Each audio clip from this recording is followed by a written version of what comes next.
Se ve la presentación, ¿no, doctor? Sí.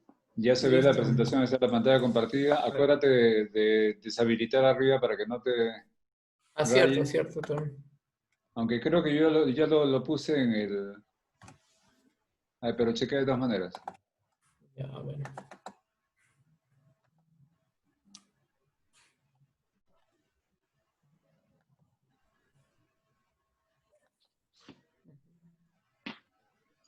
Ya está. ¿Figura la opción o no? Sí, doctor. Ah, ya. La he quitado. Ya.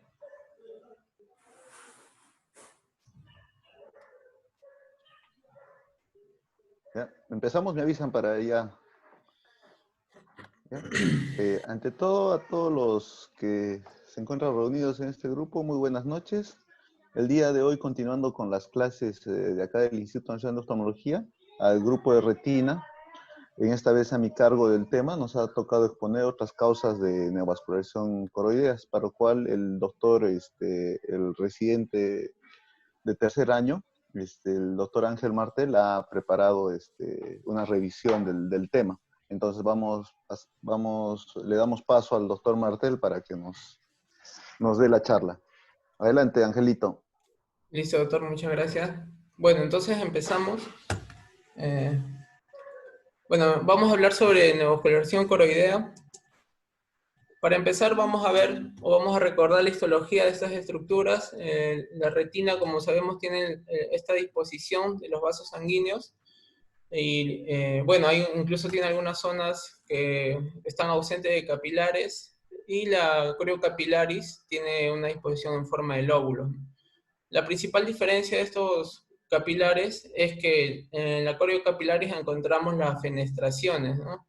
Donde van a pasar distintos tipos de moléculas, e incluso va a atravesar la fluoresceína, ¿no? Que nos va a ayudar mucho en los exámenes y en el diagnóstico de distintas patologías, ¿no?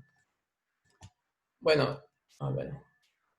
Entonces, hablar de neovascularización realmente como un tema es entrar en distintos tipos de causas, las cuales tal vez se merecen una exposición por cada causa, ¿no? Entonces vamos a ver las cosas casi a grandes rasgos para no extendernos demasiado. Vamos solamente a recordar algunas cosas, como por ejemplo, cómo es que se libera el factor de crecimiento endotelial vascular, ¿no?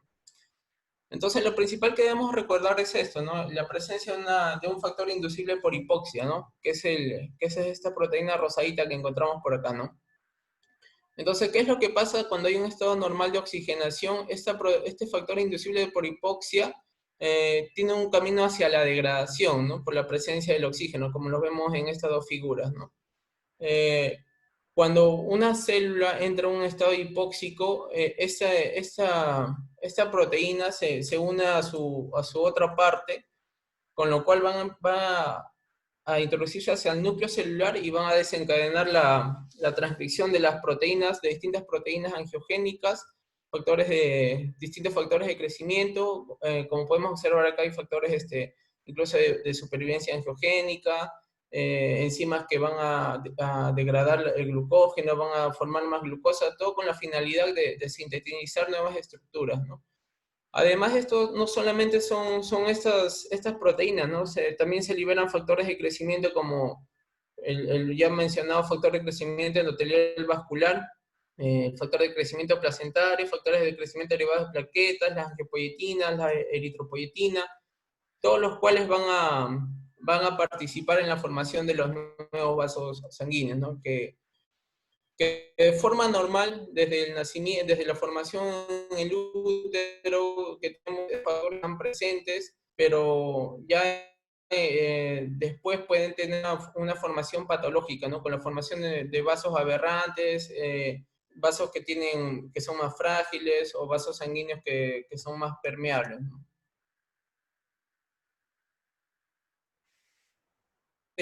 El principio del VEGF tiene sus propios receptores a nivel de las células, en las células endoteliales, una serie de acciones, sobre todo la fosforilación de distintas proteínas, todo con la finalidad de la formación de estos nuevos vasos, ¿no? Cabe mencionar que, como les he mencionado, no solamente es una vía, no solamente es el VEGF el que participa en esta neoformación, también participan otro tipo de proteínas como la insulina, factor de crecimiento insulínico, factores de estroma. Son solamente esos los que conocemos, ¿no? Tal vez en el futuro van a aparecer nuevas moléculas con nuevos esta es una de las principales imágenes que nos va a ayudar a entender todo el mecanismo de la formación de estos nuevos vasos sanguíneos. Como sabemos, la arteria central de la retina va a darse a irrigar la zona de la retina interna, ¿no? Desde las células ganglionares hasta las células bipolares aproximadamente, formando el plexo superficial y el plexo profundo que podemos observar en la angio-CT, por ejemplo, ¿no? Y después de eso va a haber una zona vascular, ¿no? En la cual va a estar los mismos fotorreceptores, las células del epitelio pigmentario de la retina, las cuales principalmente van a ser nutridos por la corio capilaris, ¿no? Entonces, ¿qué es lo que pasa, por ejemplo, en la neovascularización retinal, que no es el tema, pero nos va a ayudar a entender todo esto? Es que, por ejemplo, en la retinopatía diabética, en la retinopatía de la prematuridad o en las vasculitis, va a haber dos procesos, ¿no? El primer proceso es la oclusión vascular. Esta oclusión vascular consecuentemente va a traer un estado hipóxico, un estado isquémico en las células, las cuales van a liberar el VEGF y se va a empezar a formar nuevos vasos sanguíneos, ¿no? Vasos que están predispuestos a sufrir de hemorragias o incluso también otros tipos de factores que van a favorecer la formación de fibrosis en estas zonas, ¿no? Lo cual también se va a ver favorecido por las proteínas que existen en el vítreo, ¿no? Entonces, formación de en la retina. La neovascularización coroidea, ¿no? Que también es como la neovascular, ¿no? Entonces, ¿qué es lo que pasa en ese estado, ¿no?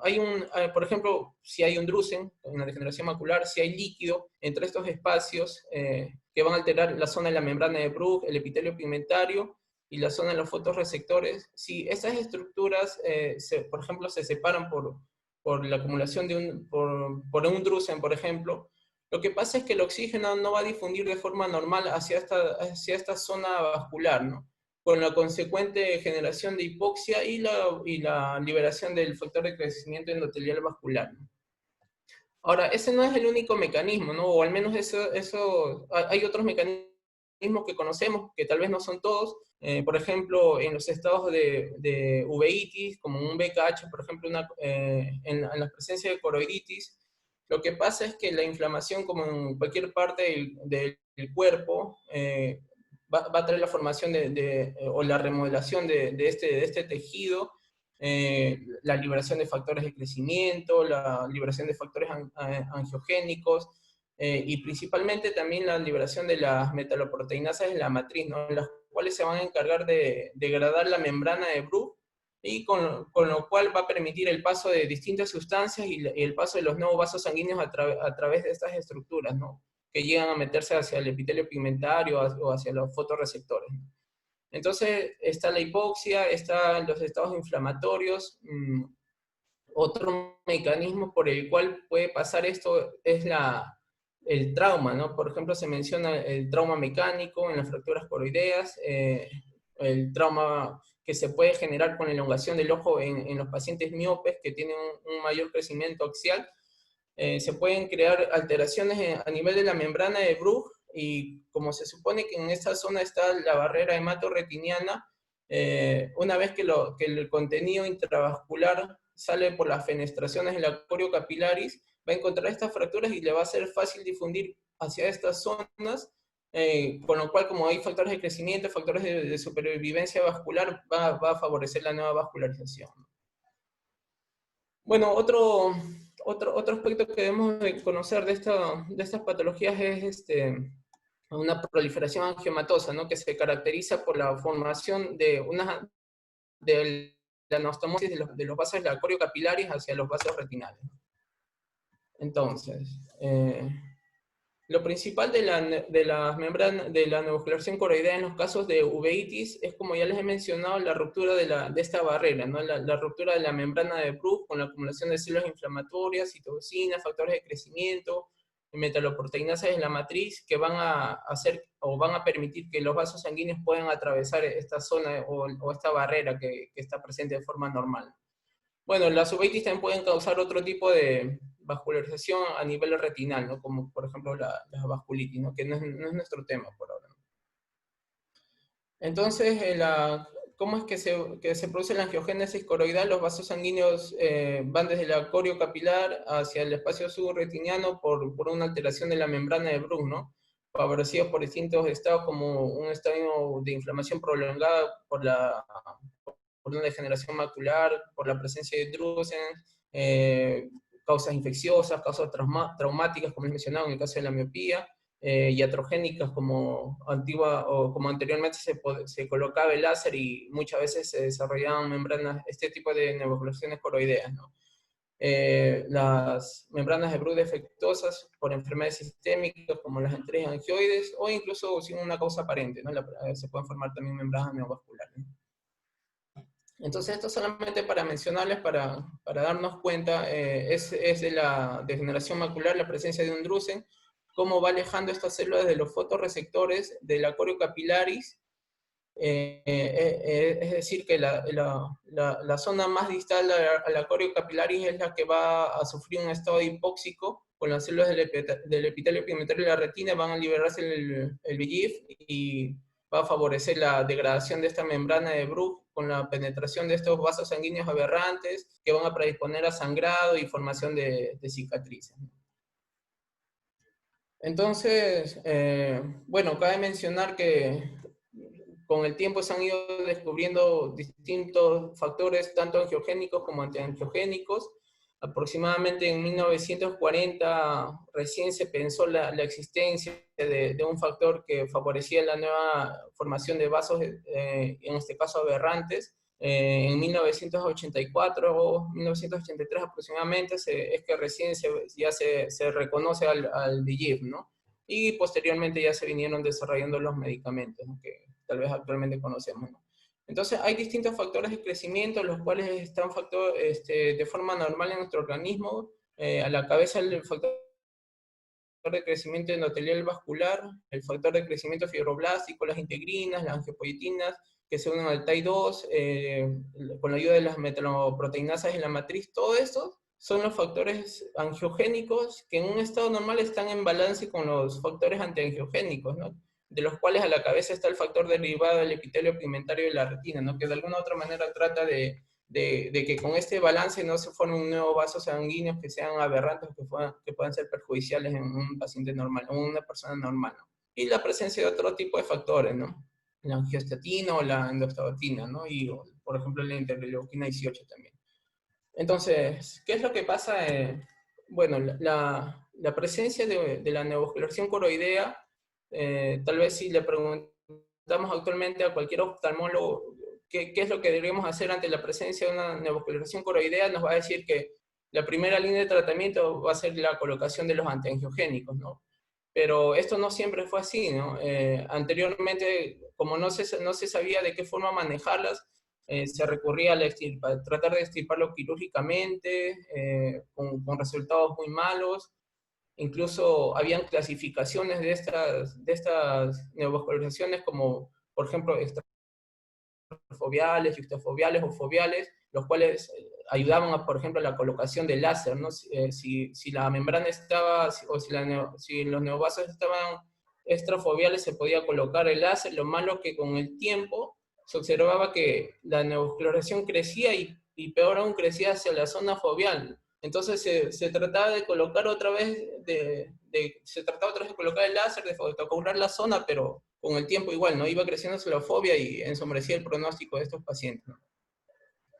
Bueno, después apareció la terapia fotodinámica, en la cual se inyectaba este medicamento que es el verteporfin, y se estimulaba esta zona retinal, esta zona de la membrana coroidea, de la neovascularización coroidea, con la finalidad de estimular las células endoteliales, de estimular todas esas células que estaban ahí y formar un trombo que llegue a ocluir estos vasos sanguíneos aberrantes, ¿no? Entonces lo que se veía en los estudios era que, por ejemplo, en los pacientes con degeneración macular se perdían, o en la evolución natural de estos pacientes se perdían más de 15 letras, ¿no? En la escala de TDRS. Con la terapia fotodinámica, lo que se hacía era solamente perder menos, ¿no? Es decir, si un paciente venía con una agudeza visual ya deteriorada por la presencia de la neovascularización coroidea, lo que pasaba es que si se le hacía la terapia fotodinámica, este paciente iba a perder menos, ¿no? Hasta que en el 2006 aparecen estos estudios, ¿no? El ANCHOR y el estudio Marina, ¿no? Los cuales empleaban el ranibizumab, ¿no? El ranibizumab no solamente no hacía que se pierda más letras, ¿no? Incluso un paciente mejoraba la agudeza visual, se ganaban más letras con estos medicamentos, ¿no? No solamente se ganaba desde el cero, sino se ganaba desde lo que máximo se podía hacer era con la terapia fotodinámica, ¿no? Entonces, un primer medicamento que apareció fue el Pegatanic,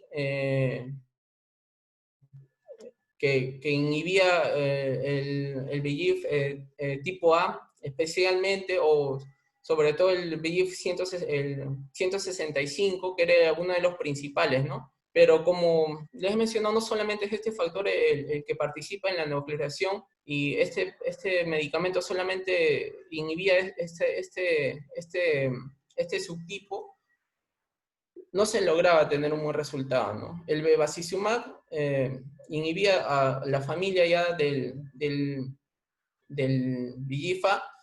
Después apareció también el bevacizumab, que conocemos como Avastin, incluso fue creado por la misma empresa farmacéutica, pero el cual no estaba aprobado para su uso oftalmológico, ¿no? Es por eso que los principales estudios emplean el ranibizumab, ¿no? como agente antiangiogénico, ¿no?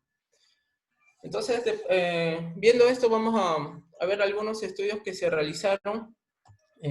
Para empezar, vamos a hablar sobre el estudio Radiance, que lo que usa es el ranibizumab, ¿no? Y en pacientes con neovascularización por miopía patológica, ¿no?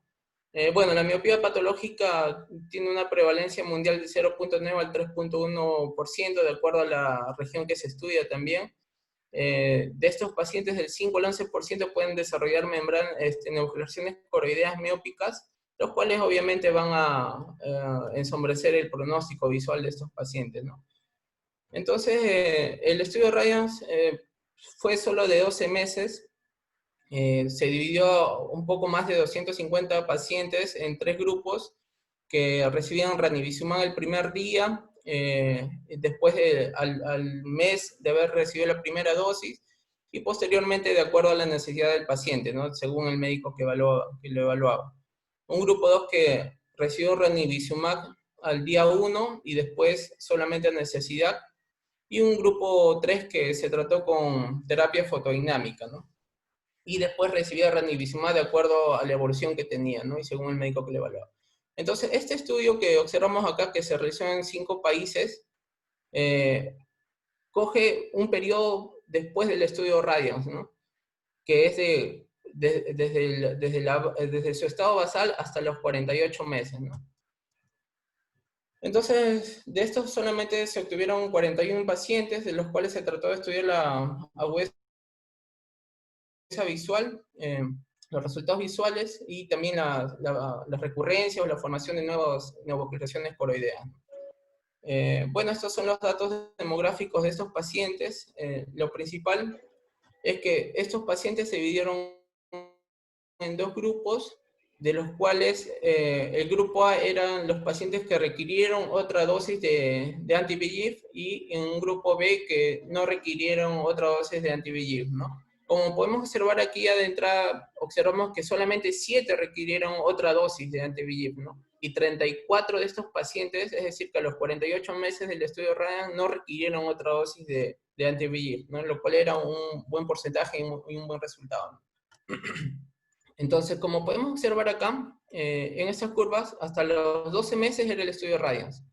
El de medio es de forma general cómo se observa que los pacientes que fueron tratados con ranibizumab ganaron más letras,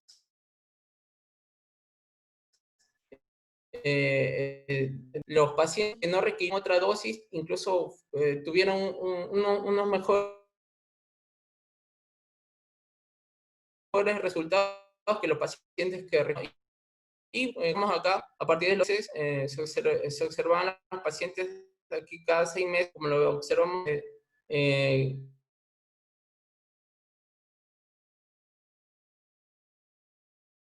con el tiempo iban disminuyendo la cantidad de pacientes. Porcentajes todos se ven porque por la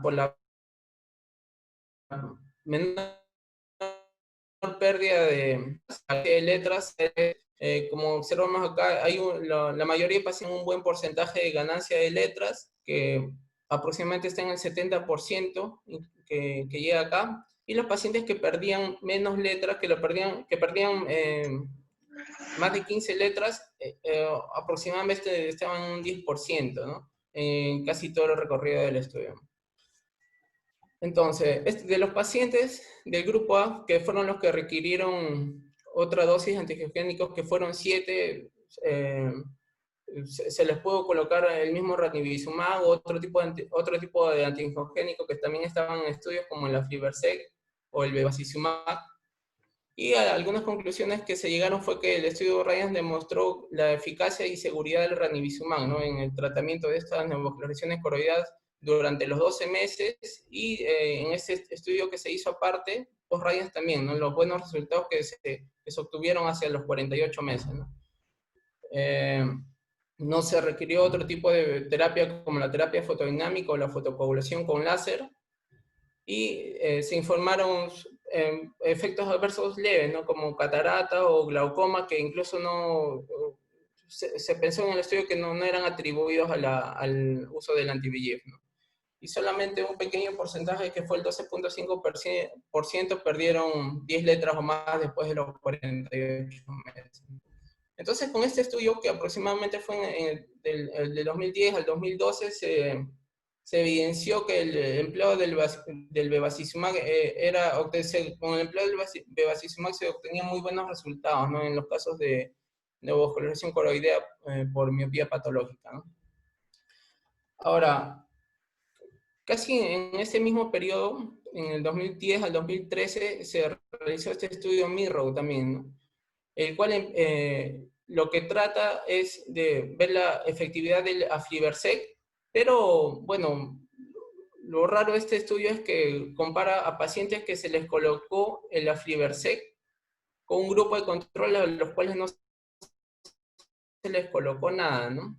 Y recién se les colocó a los 24 meses, ¿no? Bueno, no se comparó con otro tipo de terapia, como por ejemplo todavía para la miopía patológica, ¿no?, para la neovascularización coroidea por miopía patológica, ¿no?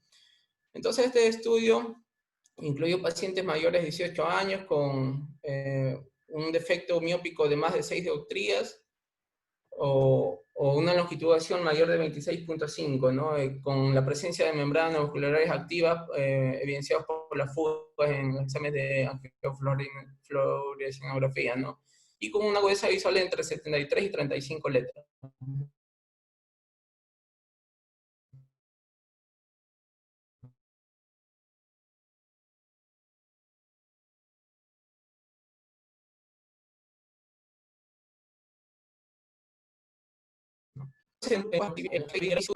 Dependiendo de su evaluación, si es que persistía en la membrana o si es que desarrollaba otra membrana, otra neovascularización coroidea, y se comparó con un grupo de control, ¿no?, que fue de 3-1 aproximadamente, los cuales solamente recibieron una inyección bueno, que fue un placebo, pero que a la semana 24 sí obligatoriamente tuvieron que recibir la dosis de aflibercept, ¿no?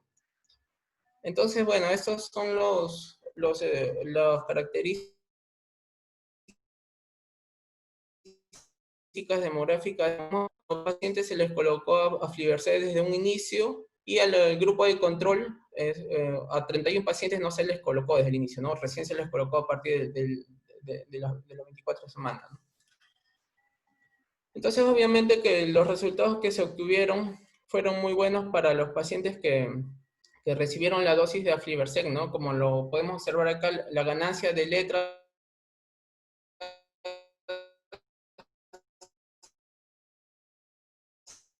en su agudeza visual se tuvo en el tiempo hacia las 48 semanas, y los pacientes que no recibieron desde un inicio y recibieron la semana 24 también empezaron a ganar letras, ¿no? Pero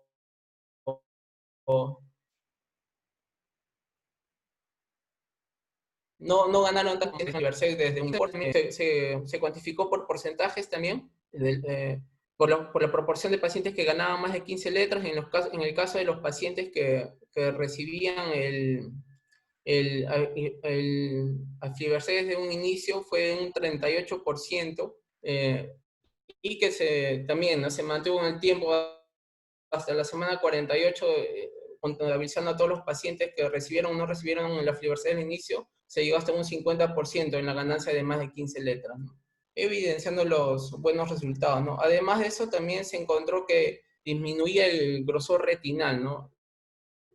Tanto en los recibieron desde el inicio se observó una mejora estructural de esta zona, y los pacientes que también recibieron la aflibercept de la semana 24 también, ¿no?, mejoraron este grosor, ¿no?, retinal. Entonces los efectos adversos que se encontraron también fueron mínimos. Incluso se mencionó que se encontró un caso de un ACV, pero que, bueno, no se atribuyó al medicamento, ¿no? Entonces, el aflibercept es un tratamiento bien tolerado para los pacientes con neovascularización coroidea miópica, obteniendo mejoras en la agudeza visual y en la anatomía de esta zona, ¿no?, y que se mantuvo hasta las 48 semanas, ¿no? Bueno, otro estudio y otra causa de neovascularización coroidea son las telangiectasias maculares. Las telangiectasias maculares es una enfermedad que se presenta de forma bilateral y se caracteriza por la dilatación de los capilares retinianos, ¿no? Sobre todo en la foveal y principalmente en la zona temporal de la fovea, ¿no? Bueno, hay una pérdida de la apariencia normal de esta zona, con pérdida de la transparencia macular, depósitos cristalinianos, alteración del pigmento. Los principales síntomas que tienen los pacientes son dificultades para leer, metamorfosias, presencia de escotomas, y lo que pasa con estos pacientes es que pierden la agudeza visual lentamente, ¿no? Entonces, se pueden dividir en dos tipos. Las telangiectasias maculares tipo 1, que son las aneurismáticas, y las telangiectasias tipo 2, que son las perifoveales, ¿no?, que son las que desarrollan las neovascularizaciones coroideas, ¿no? Entonces, a pesar de que esto ocurre en una minoría de los pacientes que tienen estas telangiectasias maculares, los resultados son muy malos, ¿no? Ahora, lo que pasa con esta enfermedad es que al inicio se pensaba que era una alteración vascular, ¿no?, una alteración vascular que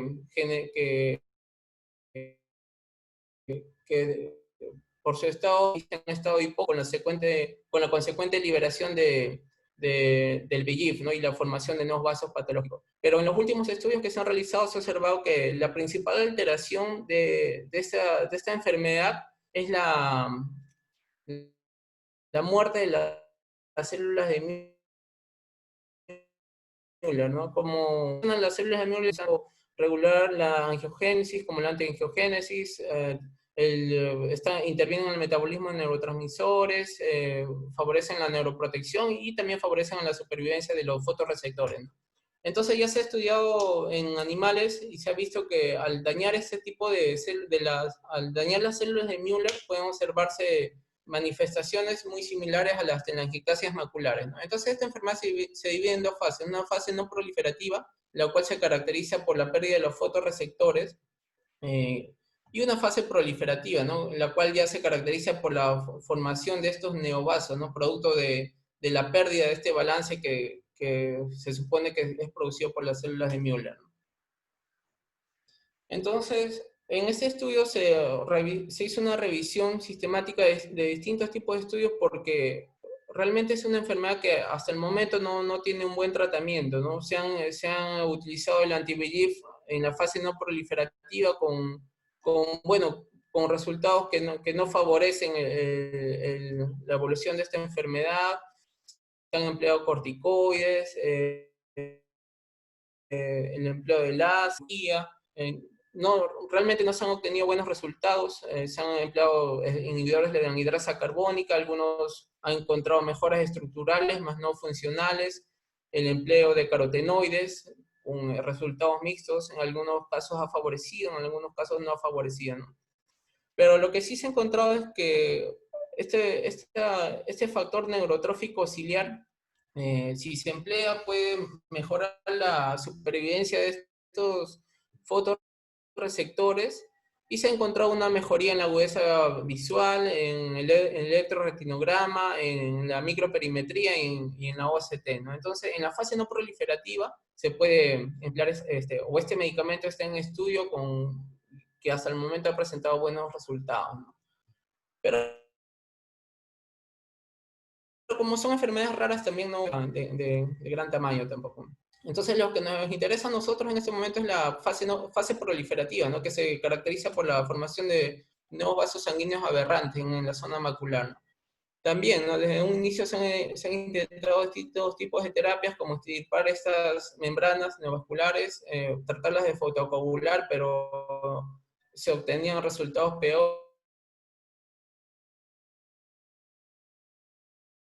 en algunos beneficios y en otros no. Pero obviamente que sí, el empleo del anti-VEGF mejora anatómica y funcionalmente este tipo de patologías, ¿no? Como lo podemos observar acá en un paciente que se emplea el anti-VEGF y después de los 3 meses mejora, ¿no? Esta estructura. Y obviamente mejora la agudeza visual también. Otro tipo de patologías son las estrías angioides, las cuales son grietas de la membrana de Bruch que está normalmente calcificada, ¿no? Esta disrupción de la membrana de Bruch, como les he mencionado, deja escapar estos factores de crecimiento, estos factores angiogénicos, con la consecuente formación de nuevos vasos sanguíneos, ¿no? Ahora, estas estrías angioides pueden ser idiopáticas, pero sobre todo están asociadas a trastornos sistémicos, ¿no? Como el pseudoxantoma elástico, el síndrome de Ehlers-Danlos, enfermedad de Payet y hemoglobinopatía, ¿no?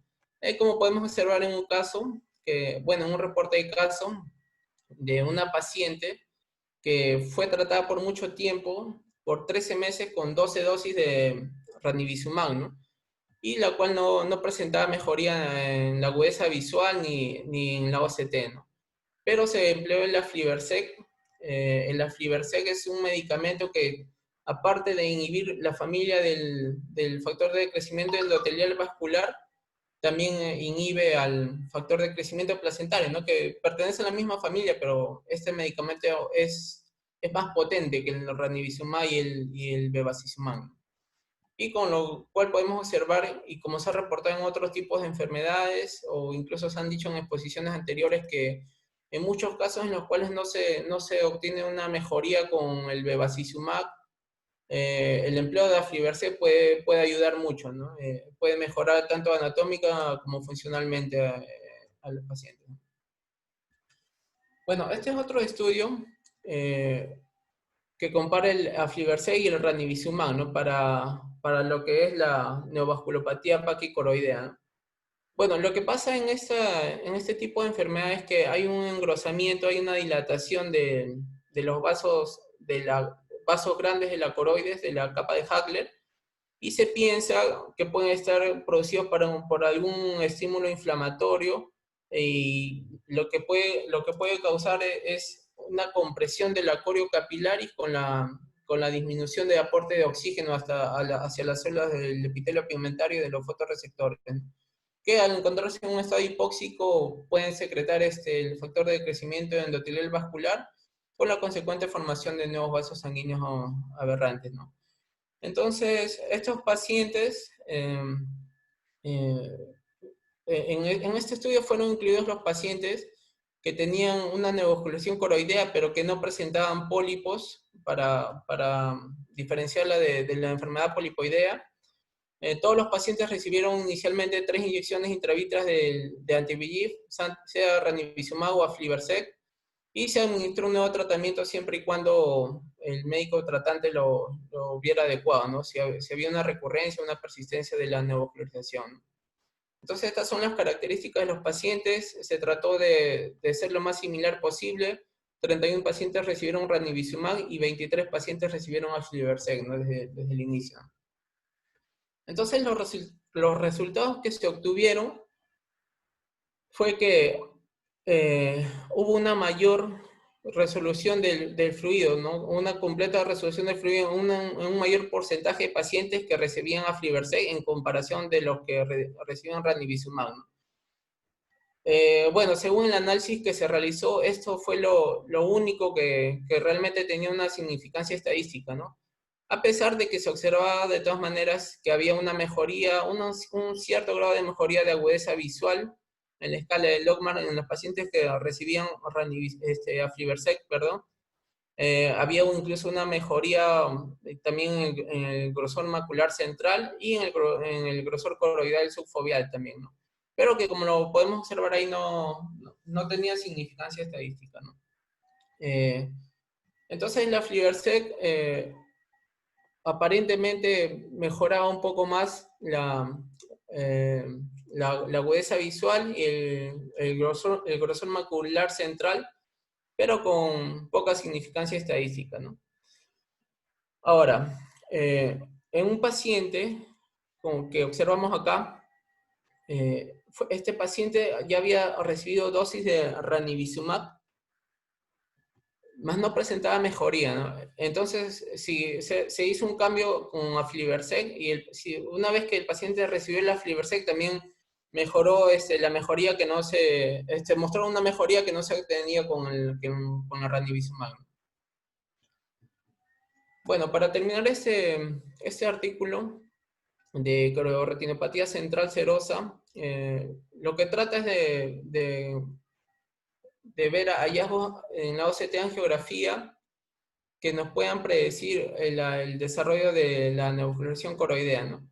Como lo podemos observar acá, en pacientes que presentan esta neovascularización y pacientes que no presentan la neovascularización, ¿no? En la zona vascular vemos estos vasos sanguíneos que crecen ya de forma aberrante, y en los pacientes que tenían la corioretinopatía central serosa pero no tenían la neovascularización, según el estudio que se hizo, reportaba que había una alteración en el flujo en esta zona en los pacientes, ¿no? Ahora, estas son dos imágenes representativas nada más de los pacientes en el examen angiográfico, en la OCT y en la OCT angiografía, ¿no? Cómo se observa el plexo superficial, el plexo profundo y en la zona vascular ya la presencia de estos neovasos, ¿no? Y de la misma forma acá, ¿no? Pero en la zona de la corio capilar, ¿no? Ahora, estas son las características de los pacientes. Se dividió en dos grupos. El grupo A, que fueron los pacientes que desarrollaron la neovascularización, y el grupo B, ¿no? De los pacientes que no desarrollaron la neovascularización. Entonces, los principales hallazgos que se obtuvieron en este estudio fue que los pacientes, mientras más edad tenían la presencia o el episodio de corioretinopatía central serosa, tenían más riesgo de desarrollar neovascularización coroidea. La recurrencia también fue un factor que favorecía la neovascularización, más no la cronicidad, ¿no? Bueno, acá lo vamos a ver mejor, ¿no? Entonces, esos pacientes, como lo observamos acá, los pacientes que tenían también en el parámetro de la OCT angiografía una mayor zona de desprendimiento del epitelio pigmentario de la retina, también tenían más riesgo de de la neovascularización coroidea, ¿no? Entonces, este es el análisis de los distintos datos. Como vemos, la significancia estadística la encontramos en los pacientes de mayor edad. Según menciona el estudio, los pacientes que son mayores de 50 años tienen más riesgo de neovascularización. Los pacientes que tienen mayor anchura del desprendimiento del epitelio pigmentario de la retina también tienen mayor riesgo. Y los pacientes que tienen mayores recurrencias tienen más riesgo de neovascularización coroidea, ¿no? Más no la cronicidad como lo había demostrado otros estudios, ¿no? Ahora, se observó también que los pacientes que habían desarrollado neovascularización coroidea presentaban una mayor alteración en el flujo, ¿no? En todas las zonas de la central serosa. Si el paciente presentaba mayor alteración en el flujo del acorio capilar, era el paciente que tenía más riesgo de desarrollar neovascularización coroidea, ¿no? Entonces lo que encontró este estudio es que la edad avanzada, la mayor anchura del desprendimiento del epitelio pigmentario de la retina, en el momento del diagnóstico, la recurrencia de la corioretinopatía central serosa favorecían a la neovascularización coroidea, ¿no? Además, se encontró que utilizando la OCT angiografía, si se observaba una mayor alteración en el flujo, también había un mayor riesgo de desarrollar neovascularización, ¿no? Bueno, y algo adicional que se mencionó era que se encontró un mayor porcentaje de pacientes que desarrollaban neovascularización con respecto a otros estudios, y se piensa que es porque la OCT angiografía es capaz de detectar más rápido la neovascularización que las angiografías, ¿no? Que la angiofluorescein, ¿no? Y obviamente con los otros beneficios que tiene de no administrar un colorante que puede ser tóxico para el organismo. Bueno, eso es todo lo que les iba a presentar. Bueno, muy bien, Angelito. Bueno, felicitarte por la charla, bastante extensa. Bueno, en la mañana y en la tarde me han estado preguntando sobre nuestro invitado especial, Angelito. ¿Quién sería?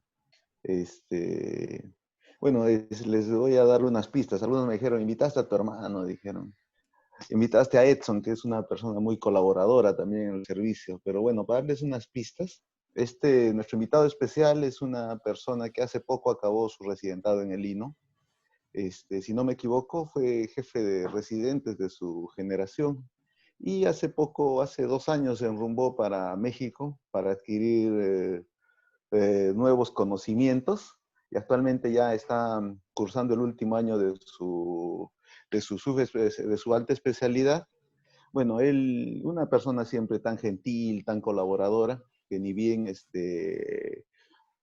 le pedí que nos apoyara en estas clases, aceptó con toda alegría.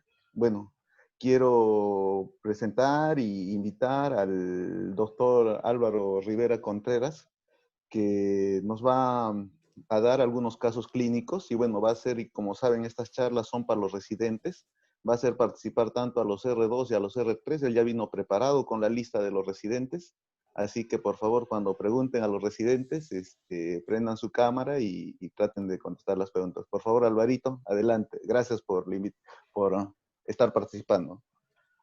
Hola, hola a todos. No, gracias, doctorilla, por la oportunidad de participar en el curso de Lino. No, un gusto poder estar acompañándolos hoy día, ¿no?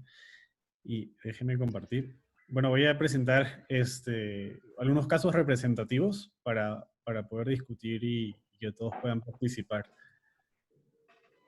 Un ratito. Acá está. Listo, ahí supongo que ven la pantalla, ¿verdad? Sí, sí, todo bien, Alvarito. Listo, bueno, entonces vamos a comenzar con algunos casitos. Este es un paciente masculino de 71 años.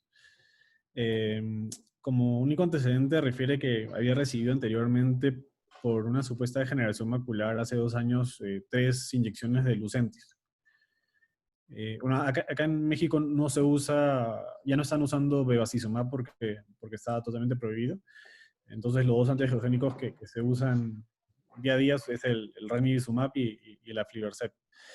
Entonces, bueno, este es un paciente que tiene este único antecedente, refiere, bueno, llega al hospital refiriendo baja visual de 5 meses de evolución en el ojo derecho. Estaba con una corrección, una mejor corrección de 20/100 en ese ojo, el otro ojo no tenía ninguna alteración. Segmento anterior normal. Y nada, bueno, este es el OCT que encontramos, bien, un OCT pasado, la lista, y para que me lo pueda describir Guillermo Alarcón. R2, ¿no? A ver, la R2. Ahí está, Doc. Creo que Guillermo ha estado de guardia, creo. Jorge Baltasar, que es el siguiente de la lista. A ver, ¿estará Jorgito? Sí, doctor, acá estoy. Jorge, por favor, Vamos a ver. apóyanos con esto. Sí, doctor, bueno. Bueno, acá lo que vemos es una OCT macular, ¿no? Y vemos ahí un espacio formado preretinal. No, sí, me parece que es lleno de líquido con algunas pequeñas formaciones, no sé, no logro distinguir bien, pues estoy viendo desde el celular. Ah, Ya. Por encima del EPR, ¿no? Como pequeñas deformidades. Y bueno, aparte ajá. ese espacio, ¿no? Ese espacio Ok, visible. a ver, Bueno, está bien. ¿algún residente que nos pueda describir adecuadamente la tomografía? ¿Hay algún R3 que nos podría describir esto? A ver, la doctora Katia Rolando, a ver, por favor, nos apoya.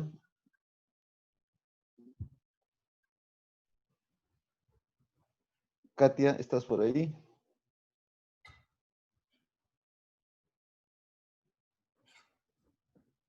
Hola. A ver, a otro aquí, Héctor, a ver, Héctor Núñez, ¿nos podría describir esta tomografía?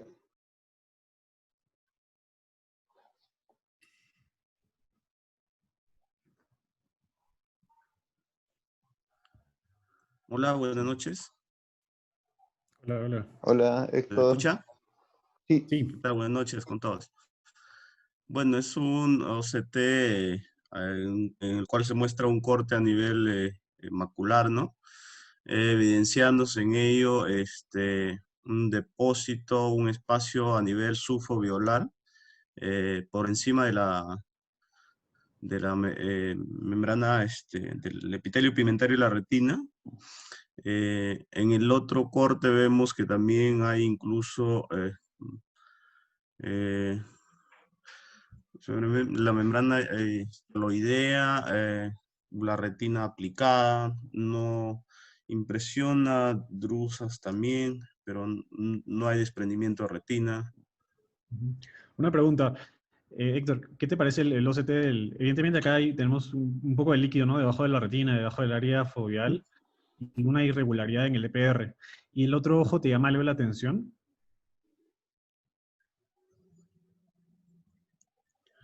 Eh, No sé si logras ver acá, hay sí, como le mencionaba, una pequeña muestra Alteración, del EPR. complejo EPR.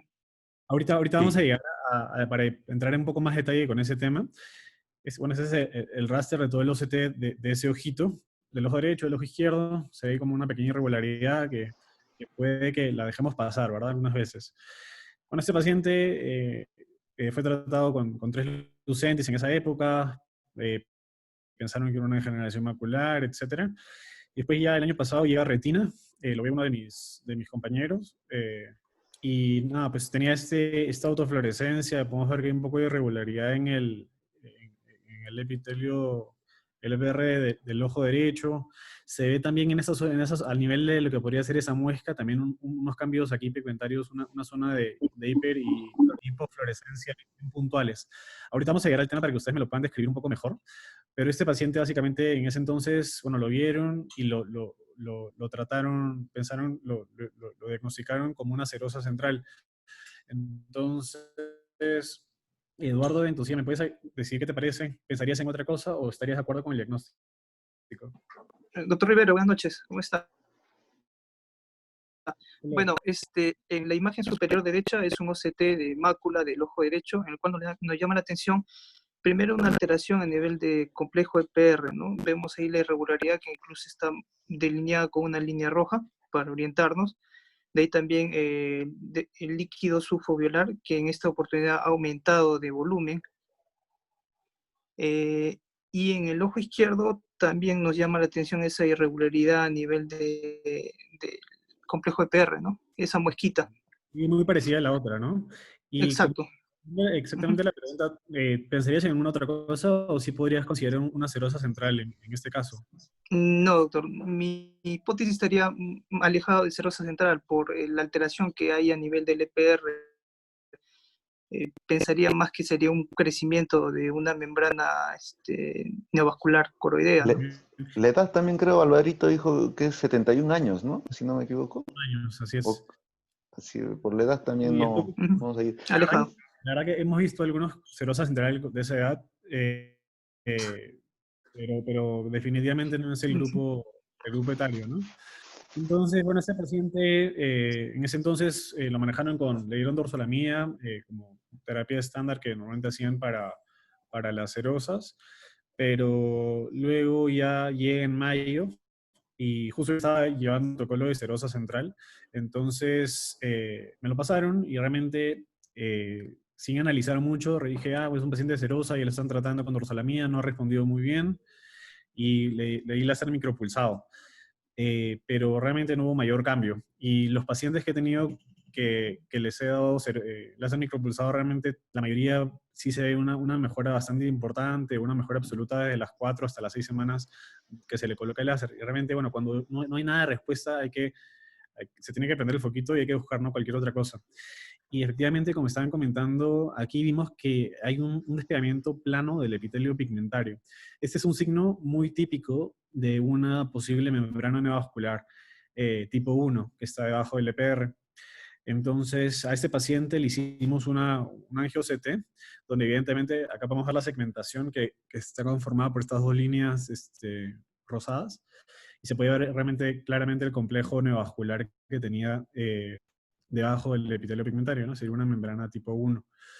Entonces, a este paciente se le dio una dosis de aflibercept, pero lamentablemente el paciente no acudió en su control al mes. Llegó 3 meses después y realmente la imagen está igualita, no había mayor cambio. Y bueno, ese es el raster, estaba todo igual. Le expliqué, al conversar con el paciente, que tenemos que verlo efectivamente al mes para ver si realmente había un efecto o no del medicamento, ¿no? Y al mes le volvimos a inyectar y al mes ya lo pude ver y efectivamente se puede ver una mejora bastante considerable en cuanto al líquido que está subretiniano. Ahora, quiero que me hablen de esas alteraciones que ven en el otro ojo. Ayesha, algo que te llame la atención. Acuérdense que no solo hay que ver la retina, hay que ver también la coroides. Ahora está muy en boga toda la enfermedad paquicoroidea. ¿Algo que te llame la atención con esa pequeña pista que te di?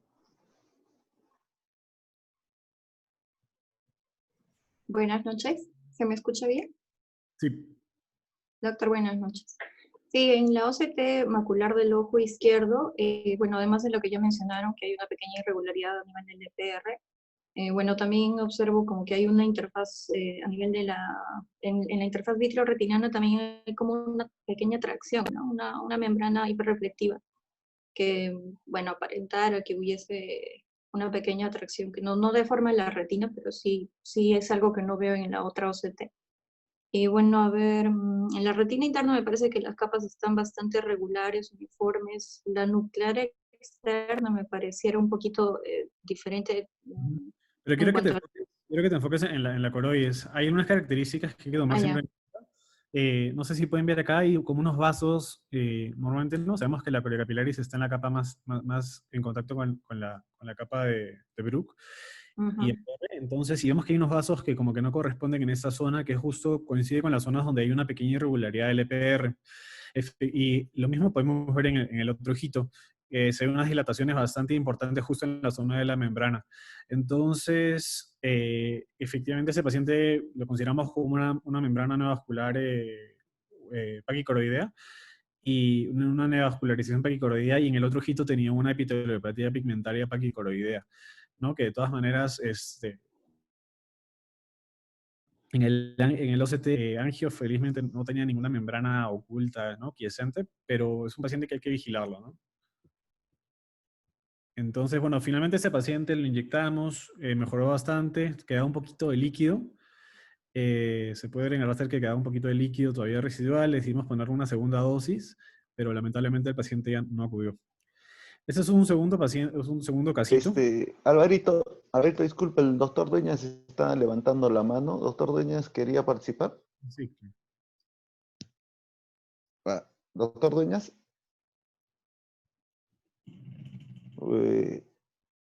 Ya, bueno, parece que no levantar. Siga, Alvarito, por favor. Entonces, este es un segundo paciente masculino de 43 años, no tiene ningún antecedente de importancia, refiere a baja visual de 3 meses de evolución, en el ojo izquierdo estaba en 20, con la mejor corrección a 20-100, segmento, todo normal, presiones dentro de límites normales, esta autofluorescencia, otro R3 que me pueda ayudar,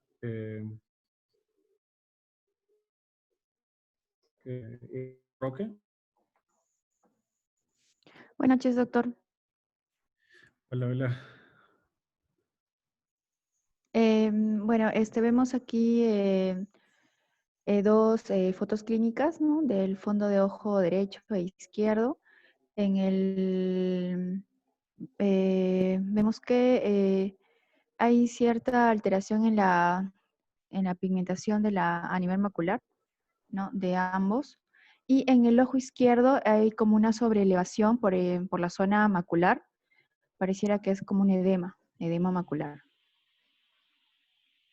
Ok. Sí, ¿no? Bueno, es una autofluorescencia. Podemos ver que tiene una hipoautofluorescencia fisiológica. Puede ver aquí una zona demarcada, ¿no? Circular.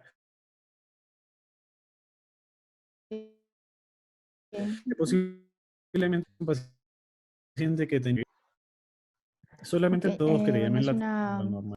foto clínica color del fondo de ojo del ojo izquierdo. Sí, bueno, se ve que hay una elevación también, hay como un límite, ¿no? A nivel de la zona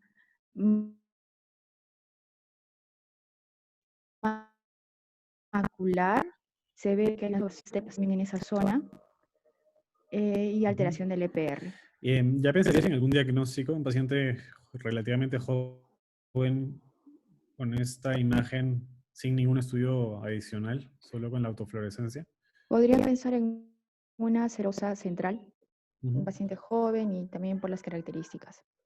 Muy bien, entonces, bueno, efectivamente le hicimos una fluorangiografía. El paciente tenía esta zona hiperfluorescente en mancha de tinta, y que se corresponde al punto de fuga. Y este es el OCT. Eduardo, nuevamente tú, ¿qué opinas Sí, de bueno. esto? Bueno, es un OCT a nivel macular en el cual se evidencia colección de líquido subretinal. Se evidencia también una alteración a nivel complejo EPR. Y bueno, como presunción diagnóstica, me inclinaría a un MACTEL 2, doctor. Ajá, ¿por qué? Bueno, una de las características clínicas es la cuando hay una alteración de la hipofluorescencia normal a nivel del área foveal, podríamos pensar en proliferación vascular a ese nivel. También eso puede generar la colección de líquido y formación de membranas. Podría Parece que ser los una MACTELs opción. pueden ir con estos líquidos subretinianos, con DEPS. Por la neovascularización podría, que no es muy frecuente, ¿no? Ok. Muy bien, entonces, bueno, esta es la fluoroangiografía que vimos y este es el OCT, este es el paciente, realmente el diagnóstico, hasta ese entonces era una serosa central, realmente no tiene cambios que nos hagan sospechar de un Martel. En la fluoroangiografía lo que creo que te puedes referir tú es cambios un poco hiperfluorescentes, pero no son tipo estas fugas que vemos típicamente, ya sea en humo chimenea o en mancha de tinta, como en las centrales serosas, ¿no? Que corresponden a las zonas del LEP. Martel, vamos a ver algunas alteraciones también a nivel de la retina. No, es bien raro que cursen con líquido, salvo que tenga una membrana neovascular, que normalmente suelen ser tipo 2 y y vemos cavitaciones, ¿no? Vemos una retina que usualmente no cambia mucho en su morfología, no se ve más engrosada, pero tiene cavitaciones dentro, que parecen quistes, pero no generan deformación del grosor de la retina. Que ahorita vamos a ver más adelante también algunos casitos de Mertel. Entonces, este paciente, bueno, fue catalogado como una serosa central, paciente joven, la había bajado recién hace 3 meses. Realmente ya lo habíamos visto desde antes, pero yo estaba esperando que cumpla los 3 meses de control. Estos pacientes, como sabemos, el 80-90% se reabsorben solos, pero el día que viene para que yo ya le pueda aplicar el láser micropulsado a los 3 meses y para hacerle el control, llega con este OCT y se veía clínicamente como una mancha blanca en la zona foveal. Entonces, nada, realmente llamó mucho la atención y no sabía qué era. Realmente estábamos no tenía idea qué podría ser. Dijimos, bueno, ha neovascularizado, ¿no? O sea, a pesar de que sea un paciente bastante agudo. Y como podemos ver en el OCT inicial, no tenía rasgos de haber tenido cuadros anteriores. Por eso me gusta pedirles a los pacientes de serosa autofluorescencia, porque vemos si es un cuadro recidivante, crónico o es algo nuevo, ¿no? Entonces, este paciente, bueno, le hicimos una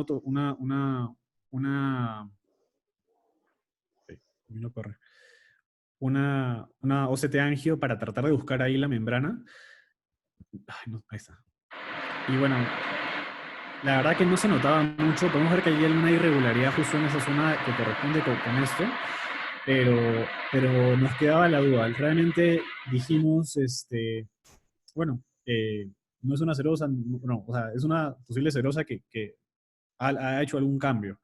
Entonces, no sé, ¿alguno de ustedes haría algún tratamiento diferente o le pondrían láser micropulsado o algún otro tipo de tratamientos que normalmente se usa para tratar de controlar las serosas?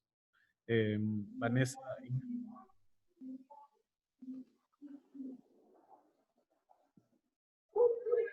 Buenas noches, doctor. ¿Podría ser una neovascularización coroidea, ¿no? Secundaria a la central serosa? ¿Se le podría aplicar antiangiogénicos?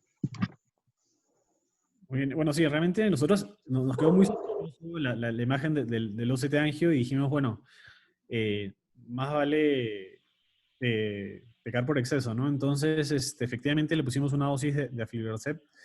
En estos casos, en serosas y en todo lo que es el síndrome paquicoroideo, como que me gusta ponerle, prefiero, no es algo que esté escrito ni nada que sea mejor ni nada, pero son pacientes que tienen usualmente coroides con una coroides patológica más engrosada y se ha visto que la aflibercept tiende a generar un efecto en disminuir el grosor de la coroides.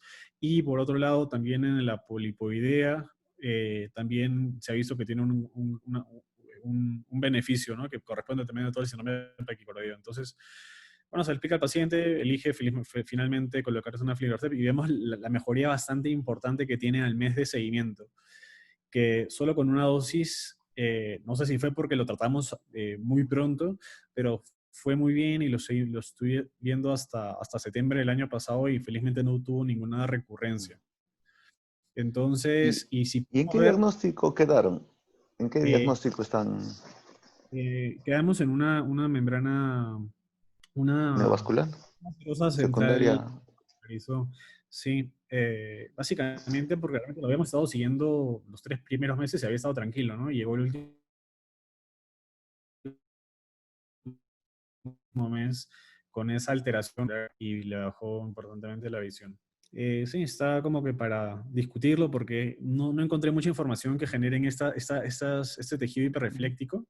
se puede encontrar algún tipo de tejido hiperrefléctico cuando son más crónicas, ¿no? O algo inflamatorio, pero no se ve tan así, ¿no? Entonces, bueno, quedamos en ese diagnóstico, le hicimos una EDI-OCT, podemos ver que tenía la parte engrosada, algunos paquivasos, que son estos vasos que comprimen la coriocapilaris, que realmente es lo que nos da el diagnóstico de una enfermedad paquicroidea, ¿no? Lo bueno de este caso es que, bueno, finalmente el último OCT que tuvo, podemos ver que no quedaron mayores secuelas en el epitelio pigmentario porque lo tratamos a tiempo.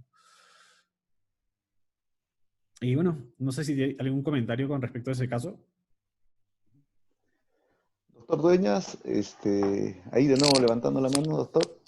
Adelante. Sí, ahora creo que ya me pueden escuchar. Hola, doctor, ¿cómo estás? Sí, doctor.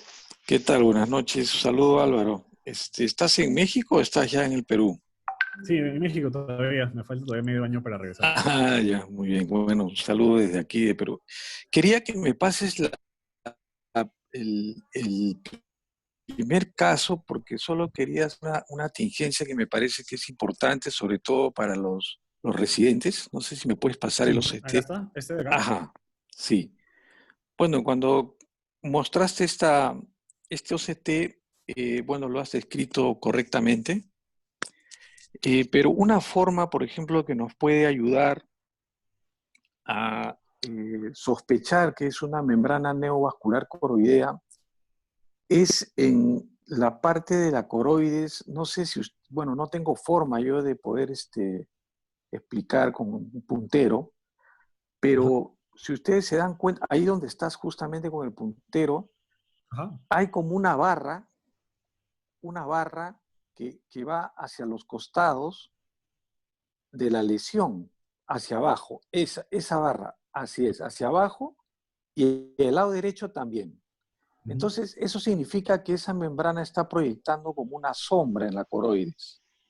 Entonces, de alguna manera, ese es un signo importante para poder, digamos, saber que esta proyección de esta sombra a nivel de la coroides nos da la idea de que lo más probable es que sea una membrana neovascular. Eso era lo que quería aportar, ¿no? En este caso.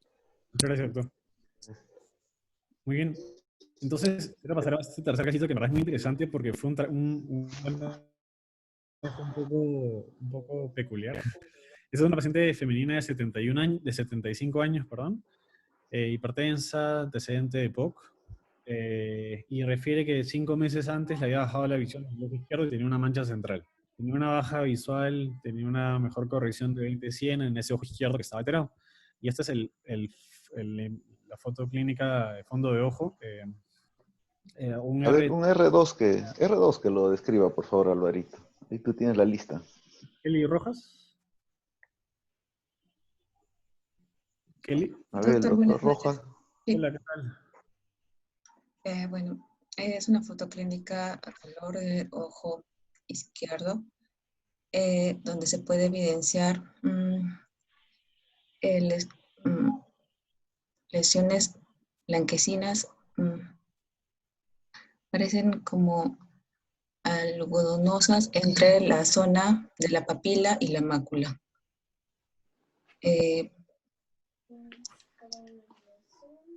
Después, la parte de la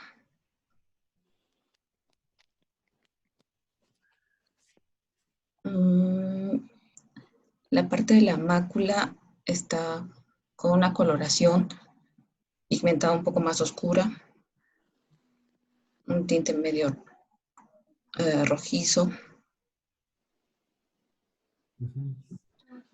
Muy bien. Entonces, efectivamente, muy bien descrito. Esta es la foto clínica del ojo derecho. Realmente tiene un poquito de atrofia peripapilar. La mácula no se veía mucha alteración, ¿verdad?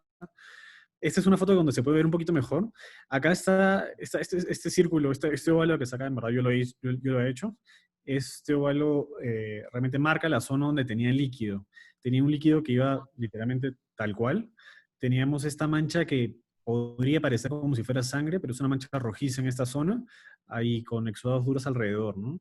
Entonces, mira, acá se puede ver un poco mejor el líquido delimitado en la autofluorescencia. Y nada, esta es una paciente que viene, este es el ojo derecho, podemos ver que no tiene ninguna alteración en la mácula, salvo que se le vean algo. Y esta es la del ojo izquierdo. Entonces, aquí un R3,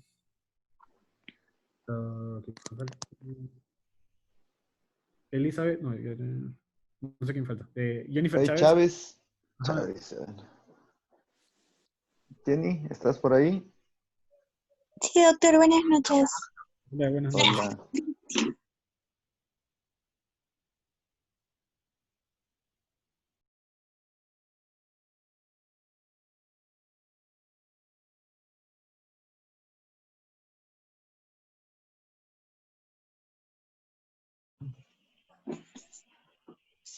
Ujú. Se puede ver acá una lesión, ¿no? De una lesión, sí. Que, como que dependiendo. Eh, No sé si puedes ver acá. de la línea del EPR, sí, encima. Ajá, muy bien. Con un material acá medio hiperrefléctico, ¿te parece? Ujú. Alvarito, un favor, a todos los residentes, bueno, tienen que aprender a describir una tomografía, ¿no? Para escribir una tomografía, primero tienes que saber la anatomía de la mácula, ¿no? En este caso, ver todas las capas si están íntegras. Hay dos palabras importantes en descripción de OCT, la hiperreflectividad o alta reflectividad, o imágenes de baja reflectividad o hiporreflécticas, ¿no? También ver si la silueta macular está conservada, todo. Esa es la forma de describir una tomografía, ¿no? Desde el comienzo, esta, por ejemplo, es una imagen, ¿no? Donde hay pérdida de la silueta foveal, donde a nivel del EPR se puede observar una imagen de alta reflectividad asociada a otra imagen de baja reflectividad, ¿no? Entre el EPR y la retina neurosensorial. Esa es la forma más o menos de describir un OCT. Para los residentes, por favor, tienen que poner más atención en estas descripciones. Sigue, Alvarito, disculpa.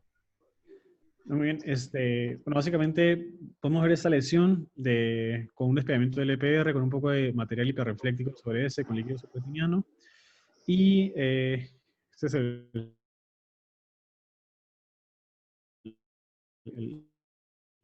tenía una membrana en un material hiperrefléctico sobre una membrana peripapilar. Y realmente le ofrecimos colocarle un antiangiogénico. Esta paciente, un caso un poco especial, lamentablemente no tenía recursos para poder pagar el antiangiogénico, sabemos que son costosos. Y van a poner a Fliverset, maestro, no, Lucentis, es difícil que consigan. A pesar de que incluso hace mucha ayuda para todos los pacientes para bajar los costos, ¿no? Con temas con el laboratorio y todo, pero sabemos que son costosos, ¿no? Y no tenemos bevacizumab acá. Entonces, nada, este paciente, yo que ya justo estaba viendo varios serosas, etcétera, entonces dije, bueno, vamos a intentar ponerle láser micropulsado para, a pesar de que es una membrana neovascular, para tratar de por lo menos pegarle la fobia. Y efectivamente le puse láser en mayo y al mes vamos a ver que el líquido había desaparecido y la visión había mejorado considerablemente. Evidentemente la membrana seguía tal cual y le dije a la paciente que evidentemente había que inyectarla porque esa membrana, o sea, esto era algo pasajero que una vez que la membrana siga exudando y va a volver, ¿verdad? Entonces podemos ver que todavía igual tenía un poco de líquido muy discreto alrededor de la membrana. Y nada, bueno, le hicimos igual un EDI-OCT. Podemos ver que tiene, no sé quién me lo puede escribir. Ayesha, ¿me puede escribir nuevamente el EDI-OCT? El EDI-OCT es un estudio de tomografía de coherencia óptica que nos permite evaluar mejor toda la coroides. Algo que te llame la atención. Hola. Sí, doctor. A ver, en la OCT macular del ojo izquierdo, a nivel del corte que se proyecta ahí, sí se ve claramente que, en la retina en la retina externa, a nivel del EPR, hay lesiones que son del mismo EPR y por debajo del EPR también veo, ¿no? Las bandas verticales que el doctor Dueñas indica que se proyectan a nivel de la coriocapilaris, que justamente delimitan claramente la lesión en el EPR, que tiene un centro de menor reflectividad que las mismas lesiones confluentes y que bueno, se localizan justamente entre el área foveal y el nervio óptico, ¿no? Están bastante cercanos al nervio óptico. Y bueno, las capas de la retina interna parece que no están muy alteradas. No veo discontinuidad en las capas a ese nivel. Bien, bueno, podemos ver que normalmente la coroides debe medir entre 270, 300 micras aproximadamente. Obviamente va a depender de la edad y múltiples factores. Esta es una paciente de 78 años, me parece, y podemos ver que tiene una coroides bastante engrosada para la edad que tiene. Entonces, que podemos ver que acá mide hasta 476 micras. Entonces, definitivamente se trata de una coroides engrosada en un paciente que tiene este cuadro. Le hicimos una angio-OCT y no sé si pueden ver acá, se puede, en esta segmentación que involucra la zona del despegamiento del EPR, tiene una membrana que resalta bastante clara. Y algo importante y que es muy importante para el caso es este punto, ese punto de alto flujo circular justo por debajo del pico del despegamiento del EPR. Entonces, como sabemos, todas las enfermedades que tienen la coroides gruesa tienen muchas características en común. Y una de esas es que las membranas neovasculares que se asocian a esta pueden generar aneurismas en esta neovascularización y que vendría a ser lo que antes conocíamos como membranas polipoideas, que en realidad ahorita el nombre adecuado sería una neovascularización tipo 1 aneurismática. Entonces, esto realmente no tenemos un verde endocianina, pero corresponde a lo que podría ser una zona de una aneurisma que podría tener alto o muy bajo flujo, ¿no? En este caso, parece que es una zona de alto flujo y podría corresponder a una membrana polipoidea que típicamente pueden ser peripapilares con una coroides engrosada y son parte de todo el espectro paquicoroideo. Bueno, al final, bueno, se insistió con antihigiénico, lamentablemente no pudo. Después igual la pudimos inyectar al tiempo, llegó después en septiembre, no, en agosto la inyectamos. La visión realmente se mantuvo igual, pero podemos ver que la membrana se retrajo bastante y todo el líquido residual que había ya desapareció. Esta paciente obviamente se le insistió diciéndole que esto puede recurrir y había que hacerle seguimiento. Pero la paciente, bueno, tampoco regresó más, ¿no? ¿Y Ahora, qué le pusieron? ¿Aflibercept o sí, o... en este caso sí, en polipoidea, yo sí, como que por algunos estudios, me parece que la aflibercept va mejor, como que demuestra que puedan retraer más esos aneurismas, y ¿no? Comparado con ranibizumab, los estudios lo prefieren combinar más con terapia fotodinámica, que es un poco difícil de realizar. Entonces, en estos casos, realmente la diferencia acá de Lucentis, de la Ilias, es relativamente poca. Entonces, se puede jugar mucho con esas dos. Entonces, si hay una pequeña preferencia por uno, se le explica al paciente y nada, se le puede colocar esa, ¿no? Personalmente, en los otros casos, una membrana por serosa central o miopes o estrías, etcétera, realmente yo no creo que haya mayor diferencia en uno. Creo que se le puede inyectar tranquilamente un bevacizumab. Las polipoideas son las únicas donde yo creo que tal vez podría generar un beneficio si inyectar una aflibercept. Mira, este es un casito un poquito más típico. Eduardo, ¿qué opinas de esta imagen? Un masculino de 56 años. ¿Antecedente, doctor, diabético? No, ningún antecedente de importancia. Ah, ya. Bueno, en la parte superior vemos una foto clínica a color, una retinografía, tanto de ojo derecho como de ojo izquierdo, en el cual nos llama la atención pequeños puntos de sangrado, microhemorragias, en ambos ojos, y en el ojo izquierdo lo que nos llama más la atención es un punto de sangrado, una hemorragia interretiniana a nivel del área foveal, de la fovea, y también una alteración a nivel del EPR de ambos ojos peripapilar, ¿no? Ahora, en las imágenes de abajo, en las autofluorescencias, nos llama la atención una hipoautofluorescencia de ambos ojos a nivel del área peripapilar y en el ojo izquierdo que también compromete el área foveolar.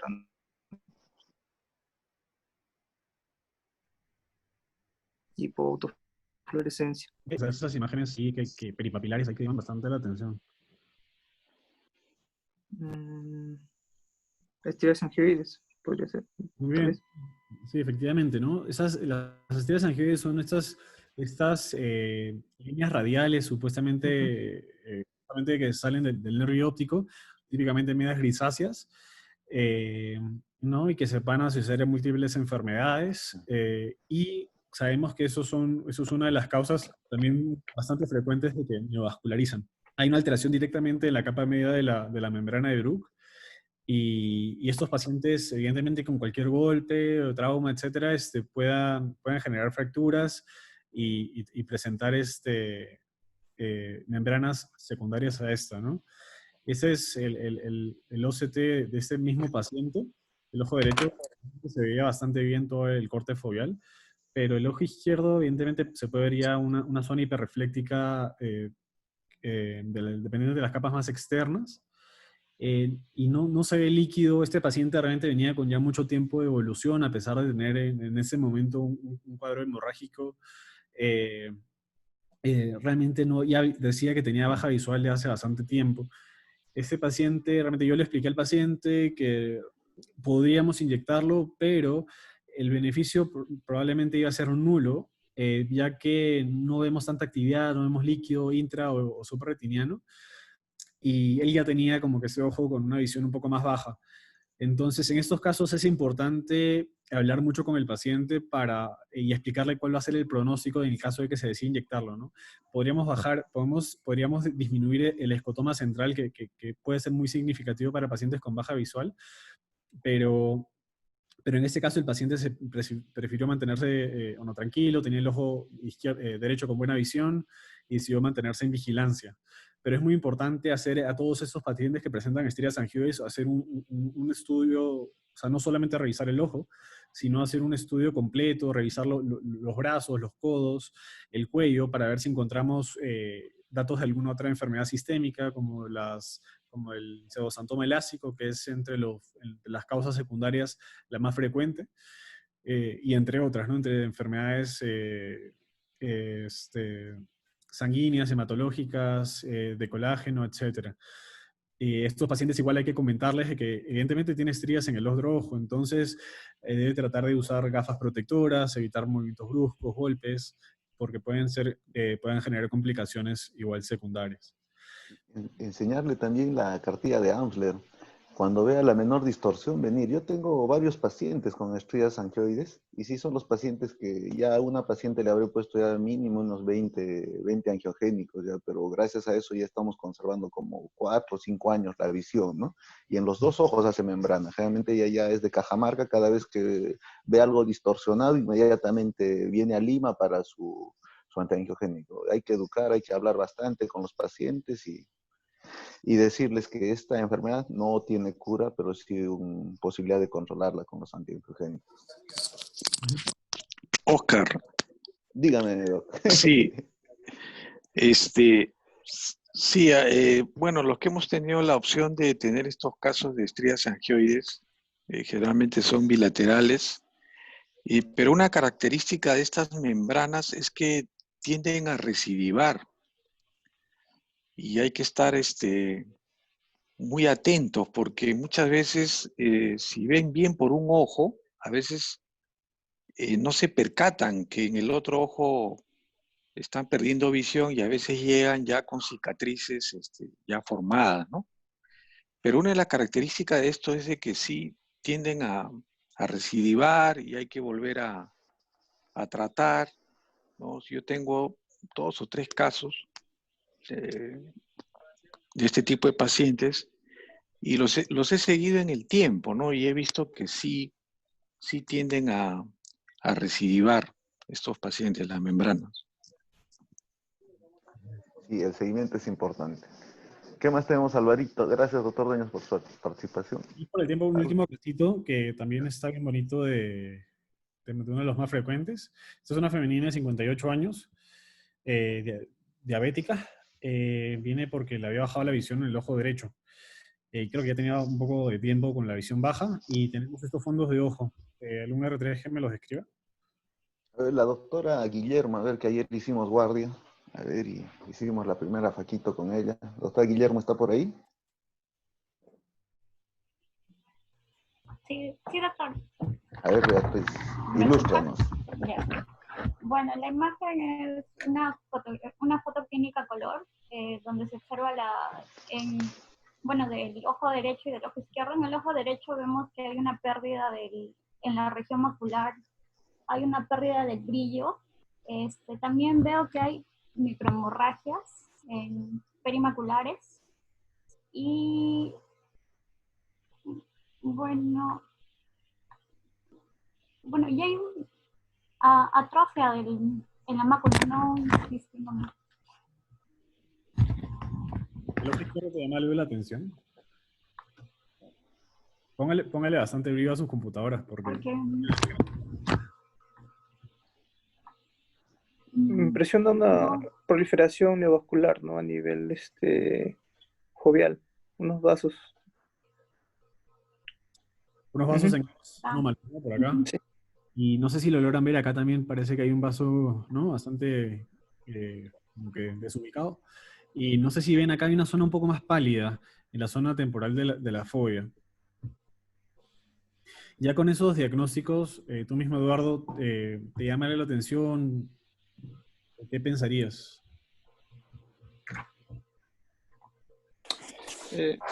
Bueno, una telangiectasia macular tipo 2 podría ser. Muy bien. Esta es la frecuencia. Hay una hiperautofluorescencia bastante marcada en el área que normalmente deberíamos ver una hipoautofluorescencia. Hipoautofluorescencia. Ajá. Y podemos ver que aquí, por lo contrario, vemos una zona un poco más hiperautofluorescente, en la zona donde normalmente vemos una hipoautofluorescencia fisiológica. Se pueden ver bastante acá un poco mejor los vasos sanguíneos, cómo llegan a esa zona temporal de la fobia.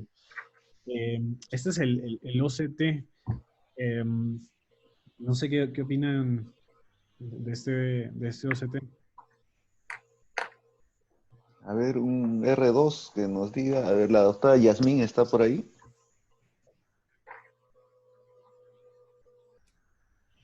Yasmín, la doctora Daniela, o ya están dormidos, a ver, cuéntenme. Buenas noches, doctor. No, estoy. A ver, cuéntame, Dani. Ya, bueno, en el OCT de ambos ojos, el derecho y el izquierdo, en la parte superior es del derecho, pues se ve que se ve el complejo del EPR y la membrana Bruch. Hacia la zona foveal, pues hay como una zona más hiperreflectiva y también se ve una desorganización a nivel de lo que es la retina interna, ¿no? Las capas no están alineadas, lineales. Y bueno, pues la lesión hiperreflectiva está como por encima de lo que es el epitelio pigmentario. Puede ser como una neovascularización. Y pues como lo indicó el doctor Dueñas, todo que daba es como que a esa zona donde está esa lesión hay como una sombra a nivel de la coroides, con distorsión de la retina interna. E incluso podría verse que hay como unos puntos hiperreflectivos también a nivel de lo que es la retina interna, por encima de la lesión. Y en el ojo izquierdo, pues allí sí hay una continuidad de lo que es el LPR, la membrana de Bruch, pero en la zona foveal también se ve justo zonas hiperreflectivas y una zona hiporreflectiva que podría ser como un agujero. Hay una falta de continuidad entre las capas. de todo lo que es la retina en sí, ¿no? Tanto interna, bueno, el EPR que está conservado en esas. Bien, como tú misma lo No sé. describes, efectivamente se ve como que una falta de, como que falta de llenar acá el color, ¿no? Es como que no es un quiste, es un Ujú. tipo refléctico, pero no llega a ser un quiste porque no se ha quitado la retina. Es como que simplemente le han quitado una muesca de retina de ahí, ¿no? Entonces, efectivamente, eso es un paciente típico por todo lo que vimos anteriormente de un MACTEL, que efectivamente con cavitaciones, ya neovascularizado en el ojo derecho. Este es el seguimiento que tuvo esta paciente. Ese es el ojo derecho. Lamentablemente, bueno, ya está en un estadio más avanzado. Ya era básicamente una cicatriz disiforme. Y esa paciente, bueno, decidimos mantenerlo en vigilancia, el ojo derecho. Pero el ojo izquierdo, como lo viste, tenía cavitaciones, pero se veía un tejido, no se veía algo más que llame la atención. En todo el seguimiento que estuvimos vigilando a esta paciente, eh, en octubre del año pasado, mira, presentó esta lesión acá. ¿Qué te podría hacer sospechar? No sé, un R3. Ya, ya. A ver, el doctor Angelito Martel que dio la clase, a ver que nos diga. Hola, doctor. Sí, pues ahí en la OCT que menciona el doctor, sí se ve también ya alguna alteración de la región foveal, la persistencia de esta lesión hiporreflectiva, y en esa línea rojita que vemos que más o menos está delimitando la membrana de Brooks, por encima vemos esa lesión hiperreflectiva que ya nos está indicando una alteración a nivel del EPR, que también podría corresponder a la formación de una membrana neovascular. Muy bien. En este caso, bueno, el paciente del ojo derecho le hicimos a los dos ojitos una angio-CT, donde podíamos ver este complejo neovascular bastante en tipo árbol muerto, ¿no? Vemos que tiene vasos gruesos, no tiene muchos capilares pequeños, no tiene muchas terminaciones finales en loop. Es un cuadro donde ya es una membrana, en teoría, inactiva, ¿no? El ojo derecho, este angio-CT se lo hicimos literalmente un mes antes de que nos llegara con este de acá, fue un mes antes, y podemos ver que ya se empieza a formar aquí un tejido hiperrefléctico en esas capas, y podemos ver en el angio-CT pequeño complejo, esta segmentación logra pasar por ahí, y se puede ver ya una pequeña membrana que está ahí, ¿no? Entonces, este es un estudio que nos podría servir de ayuda. En algunos casos, membranas neovasculares que podrían ser quiescentes, que son esas membranas neovasculares que están debajo del epitelio pigmentario, que puedan generar algunas irregularidades, pero que no llegan a generar actividad todavía, para descartarse en serosas centrales y en algunos casos que hemos visto, ¿no? Entonces, y bueno, no sé si por el tiempo, hay más casos, pero creo que, no sé si por el tiempo, doctor Williams, usted manda. A ver, un casito más, que sea el último, porque están muy interesantes tus casos, ya para hacer la ronda de preguntas. A ver, el último. Bueno, ese está bueno porque es un paciente que recién vi hace un mes. Es una paciente femenina de 37 años, baja visual progresiva en el ojo izquierdo, 2 meses de evolución. Ella refería que había tenido, le habían puesto láser hace 5 años, por supuestas lesiones predisponentes. Acá no lo puse. Había sido también tratada por una supuesta retinitis hace 2 años, que le dieron en teoría AINES, tópico, en el ojo derecho también. Ya viene con una visión de 20-25, 20-40. Y miren, estas es las imágenes clínicas del fondo de ojo con el Optos. ¿Algún R2 que me lo pueda escribir?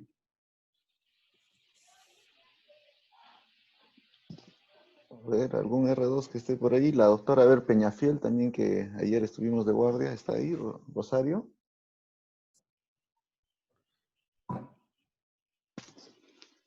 Doctora, está por ahí. Sí. Ya se han dormido, creo, todos. Doctora Peñafiel, ¿algún R2 que esté ahí, aún despierto?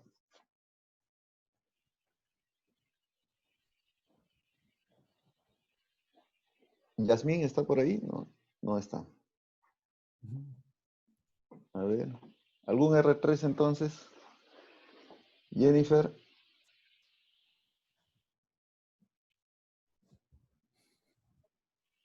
Doctor, ya, bueno, vemos en las retinografías de ambos ojos que hay una, pues, extensa palidez, sobre todo circunferencial, y esa coloración medio verdosa nos puede indicar, pues, que en esa zona la retina está hematosa. También se ve, o sea, se logra notar el disco óptico, la vasculatura, pero no hay más detalles de la periferia en ambos ojos. Y a nivel circunferencial en la periferia, sobre todo en el ojo izquierdo, pues, y en el ojo derecho también se ven, pues, lesiones oscuras, pigmentadas en ambos ojitos. Muy bien. Mira, no sé si logran verlo, acá se ve un poco de unas alteraciones pigmentarias alrededor de toda la papila del ojo derecho. Efectivamente, estas son las huellas de láser en las periferias de los dos ojos, que había recibido hace 5 años por unas supuestas lesiones predisponentes de desprendimiento de retina. En teoría podría haber sido unos desgarros, agujeros, pero ella no sabía realmente con exactitud por qué le habían puesto láser. Entonces, y ella tenía, no sé si logran, es un poco difícil porque las imágenes del optos hacen los detalles muy pequeños. Se puede ver unas zonas un poco que llaman la atención peripapilares, unas imágenes un poco más blanquecinas, peripapilares, y una alteración también en la zona, en el haz papilomacular del ojo izquierdo. Gracias. Esta es la fluorangiografía, que podemos ver un efecto, una hiperfluorescencia por defecto de ventana peripapilar del ojo derecho, que en teoría estaba tranquilo. Ella no refería a molestias en ese ojo. Y no, que en las etapas más avanzadas, se puede tiñe un poco más. Y pueden ver las zonas periféricas, se pueden ver algunos capilares que están un poco, hay un poco de hiperfluorescencia por defecto capilar, por hiperpermeabilidad capilar. Entonces, lo que podría ser una vasculitis, pero está justo anterior a la zona delimitada por láser. Y el ojo izquierdo, que es por el que venía la paciente refiriendo la molestia, podemos ver que efectivamente hay una zona peripapilar que tiñe mucho y que se extiende hacia esa zona de la lesión en el haz papilomacular. Entonces, a esta paciente, bueno, la estuvimos vigilando y vimos que en el corte, en el OCT, de este ojito tiene una zona de una membrana también peripapilar, parecida a la que vimos anteriormente. Tenía un pequeño discreto líquido subretiniano y refería a bastantes molestias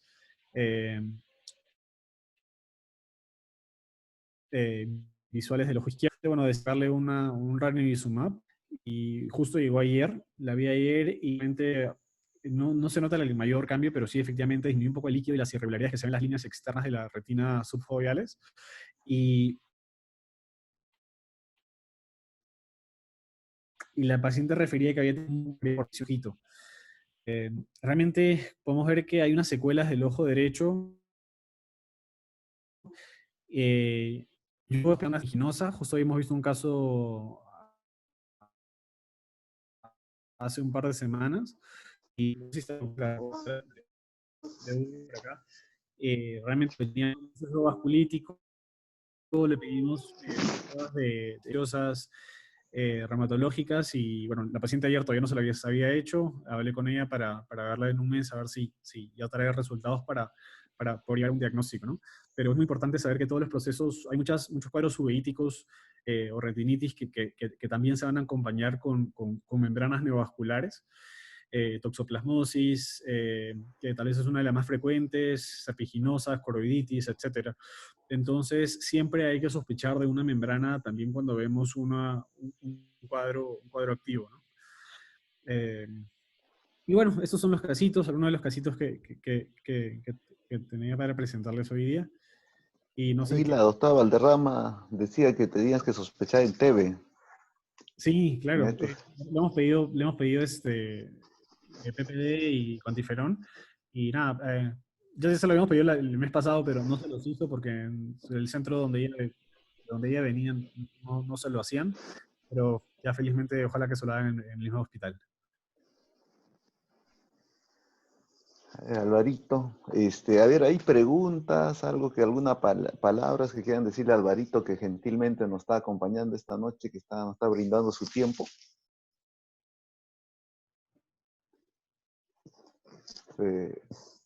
Bueno, Alvarito, yo quiero agradecerte tu presencia, tu tiempo, ¿no? Acá he puesto una foto en mi fondo de pantalla, ojalá que recuerdes. Sí, claro. El tiempo pasa muy rápido, así como hace 4 años yo creo que nos fuimos a Cusco, a Quillabamba, y ahí acá con Edson también, que ya es nuestro flamante retinólogo, y tú también que estás ahí, fuimos a hacer la campaña, unos días muy, muy interesantes. Esperemos que por allá te esté yendo bien, yo sé que la cosa está difícil, cuídate más, Alvarito, ¿cómo lo estás pasando por allá? Sí, bien, bien, bonito. Ya nos acostumbramos al picante y a todo. Qué bueno, entonces aquí en Lima te estamos esperando para que nos sigas ilustrando, Alvarito. Gracias. ¿Hay preguntas, dudas, doctor Dueñas, tal vez que quiera hablar? Bueno, solamente saludar a Álvaro por la participación. Realmente es importante siempre aportes, ¿no? de ex residentes que están haciendo fellows fuera del Perú. Es un esfuerzo realmente importante, no solamente económico, sino también estar alejado de la familia y todo eso. Entonces, solo mis felicitaciones y reconocimiento a Álvaro. Ya faltan 6 meses, muy pronto estará por acá, aportando con sus conocimientos en el grupo de retina. Un saludo para Álvaro. Un saludo. Acá tienes una gran hinchada, todos acá te mandan saludos, Alvarito. Cuídate. Señores, ha estado interesante la charla. Gracias, Alvarito, por tus casos de nuevo. Un abrazo y ya tal vez te voy a visitar ahí. Nos vamos a comer unos pozoles ahí por la casa de Don Toño, Alvarito. Un gusto, muchas gracias. Álvaro, y gracias por los casos que has preparado y que has presentado. Muy interesantes. Gracias, Héctor. Un gusto poder acompañarnos hoy día. Bien. Bueno, gracias. Nos estamos viendo. Hasta luego con todos. Gracias. Buenas noches. Buenas noches.